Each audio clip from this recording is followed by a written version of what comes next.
Okay, in this video we're going to be simplifying algebraic fractions, but we're only going to be looking at when we're multiplying and dividing them. Before multiplying any algebraic fractions, try and cancel common factors because it just makes it a lot neater and easier. When you're dividing algebraic fractions, you need to multiply the first fraction by the reciprocal of the second fraction and then follow the same steps for multiplying. So we'll go over multiplying first and then we'll look at what to do when we're dividing them. Before we actually even look at multiplying, we're just going to look at cancelling common factors, and that's to simplify just a single algebraic fraction. The first is when you're simplifying, we've got here 8xy over 12x. So there's two aspects of this. There's the numbers and there's the letters. You can identify what the common factor for the numbers are, and then you can divide it by that common factor. I can show you that. I'll show you that after we get the answer, because instead of just working it through, we can look at it and we can just type it into our calculator and see what they say just about the numbers. So we've got 8 over 12 gives us 2 over 3. So that's already simplifying it a bit. So we've got 2 over 3. And then the next part, we can see here we've got xy over x. There's a common x. There's an x at the top and x at the bottom. We can just cancel those out, leaving just a y on the top. So the full answer is 2y over 3. But why is it 2 over 3? That's the main thing that we need to look at. The letters are quite easy. Normally in algebra, people freak out because they don't like working with letters, but it's a lot easier to find common factors when they're just letters and they're the same. When we're talking about finding common factors with numbers, it's a little bit more hidden. So a common factor for 8 and 12. What we need to do is we look at the number 8 and look at all the factors of 8. So I'll list them down here. We've got 1 and 8 and 2 and 4. And we need to divide 12 by the highest one and see if we get a whole number. If we do, then we're done. Otherwise, we have to keep going down. So 12 divided by 8 gives us, 3 over 2. Which isn't a whole number, it's 1.5. So we need to keep going. So we're going to do 12 divided by 4, and that works. It gives us 3. Okay, so when we divide 12 by 4, we get 3. So I can cancel that, and that becomes a 3. And when we do 8 divided by 4, we get 2. So that cancels, and we get 2. So that's where we get the 2 over 3 from, by dividing both the top and bottom by 4. Now, for some people, obviously, typing it in the calculator, you'll find it easier, but however, if you use this method, then you're getting into the nitty-gritty a bit more, and it just gives you a better understanding of what's actually going on in these fractions. For part B, so that's our answer for part A. For part B, we've got 3 times x plus 2 over 6 times x plus 2. Now we could expand these out, but I'm not going to, because you can see that this is 3 times this thing, and on the bottom we've got 6 times this thing. And because they're identical, we can cancel them, leaving us with just 3 over 6. And 3 over 6, once again, we can type that into our calculator, and it gives us 3 over 6 is a half. And that's our answer for this question. We cancel the common factors. In this case, it's x plus 2 over x plus 2. And that only works because they're all in brackets. If they're not in brackets, it doesn't work. And then we're just left with 3 over 6. Now you can see that the common factor of 3 over 6 is 3. 3 divided by 3 is 1. And 6 divided by 3 is 2. So that's the other way of doing it, aside from just typing in the calculator. For the next example, we're going to simplify by factorizing. So we've looked at factorizing in another video before, so I'm going to assume that you've looked at that already, but I'm still going to go over it in a little bit of detail. So for A, I'm going to first rewrite the question. We've got 9x minus 12 over 3, and we're going to factorize. In this case, we're just factorizing the top because the bottom is just a whole number. We can't factorize that. So for 9x minus 12, I'm just going to do that part over here. 9x minus 12. What's the common factors of 9x and negative 12? Well, first of all, I'm going to list the factors of 9. So we've got 1 and 9, and it's just 3, because 3 times 3 is 9. And we'll check what we can divide of 12. So we've got 12 divided by 9 doesn't give us a whole number. And then 12 divided by 3, it does. It gives us 4. So 3 is a common factor of 9x and negative 12. So we can take it outside the brackets. Inside the brackets, we've got 9x. 9 divided by 3 gives us 3. So we've got 3x. And negative 12 divided by 3 gives us negative 4. So we're dividing, just a reminder, we're dividing 9x by 3 to give us 3x, and negative 12 divided by 3 gives us negative 4. That's where we get those. So we can rewrite this. Instead of 9x minus 12, we can write 3 outside of 3x minus 4, all over 3. Now you can see that we've got a 3 on the top and a 3 on the bottom. We can cancel them because they're being multiplied by everything. So the final answer is just going to be 3x minus 4. You'll notice I've removed the brackets. I removed them because when it's just the stuff in the brackets here, nothing's actually is happening to the equation, so I just remove them. They don't need to be there when it's just that part, just the part in the brackets. Okay, we'll move on to part B. So part B, first of all, I'll rewrite the question again. We've got 4x plus 8 over x plus 2. Once again, the bottom, there's no factor aside from 1. So I'm going to leave that, but on the top, maybe we can do something with it. So I'm going to do the exact same thing. I'm going to rewrite it, just the top part, 4x plus 8. And I'm going to write all the factors of 4. So we've got 1 and 4 and 2, because 2 times 2 is 4. So once we've got all our factors, I'm going to get the larger number. So in this case, it's 8, and I'm going to divide it by the largest factor of 4 here. So I'm going to divide it by 4. And it works, we get 2. So that means that 4 is a factor of both 4x and 8. So 4 goes on the outside, and then we pop in our brackets. So 4x divided by 4, well, we know that 4 divided by 4 is just 1, so it's 1x, or just x. And then we've got 8 divided by 4, which gives us 2, so we've got plus 2.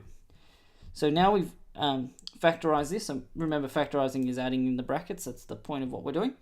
I'm going to rewrite this equation, but with our new numerator, our new top numbers here. So we've got 4 on the outside of x plus 2, all over x plus 2. Now, whenever you've got something like this, where it's just x plus something, or just two things added together or subtracted, you can pop brackets around it. There's nothing stopping you from doing that. Just like we removed them up here, they don't need to be there, but we can also add them if we want to. And you can see that we've got x plus 2 over x plus 2. Because they're the same, we can cancel them, both on the top and the bottom. So our answer is just going to be 4, and that's the answer for this. Where 4x plus 8 over x plus 2 can be simplified to just 4. Moving on to some further examples, we're going to look at just multiplying algebraic fractions. Okay, so first of all, it says to simplify these products. Now, normally when you see fractions being multiplied, you'll just multiply the top things, multiply the bottom things, and you'd be done, or you might have to simplify it a bit. We can do that, but it gets messy really quickly. We might be able to simplify it before we even multiply it. If you can, you won't have to simplify later. So here, 12 over 5, that can't be simplified. I'll show you. If we do 12 divided by 5, we get a decimal, so it doesn't work. And 10 divided by 9, for this one, doesn't work. It gives us a decimal as well. So what we can do is go across the two fractions. So if we did 12 over 9, we get 4 over 3. So I can change the 12 to a 4 and the 9 to a 3. If I do the same thing for 10 over 5, we get given 2. So when that happens, that means that the top number changes to a 2 and the bottom one changes to a 1, because we know that 2 over 1 is the same as 2. And just to show you, 2 over 1 is equal to 2. So that's the 2 and that's the 1 from this fraction here. Once we've done that, we look at we'll clean it up, and then we'll see if we can do any letters. What I mean by cleaning up is we're going to rewrite it, but with the new numbers. So instead of 12, we're going to have 4 on top. Instead of 5, we're going to have 1x. So in this case, I'm just going to leave it as x, because 1 times x is just x. And then we have multiplied by 2x over 3. Okay, before we keep on going, we're going to look at the letters. Can we cancel any letters? And now there's no x's there's an x on the bottom but not on the top here, and there's an x on the top but not on the bottom. But there's an x on the bottom on this one and the top of this one, so they can cancel. Now, if there's anything cancelled on the bottom or on the top, you can replace it with just a 1. In this case, it's just going to be left with the 2. So I'm going to rewrite it again. We're going to have 4 over 1 times 2 over 3. And now we can just multiply it either in our heads or we can do it on the calculator. This time I'll do it in our head. So we've got 4 times 2 is 8. And 1 times 3 is 3. Remember, when you're multiplying, you go straight across. When you're adding, it's a little bit different, but we're going to look at that in a different video. So the final answer is 8 over 3. For part B, we've got 3 times x minus 1 over 10 and 15 over x minus 1.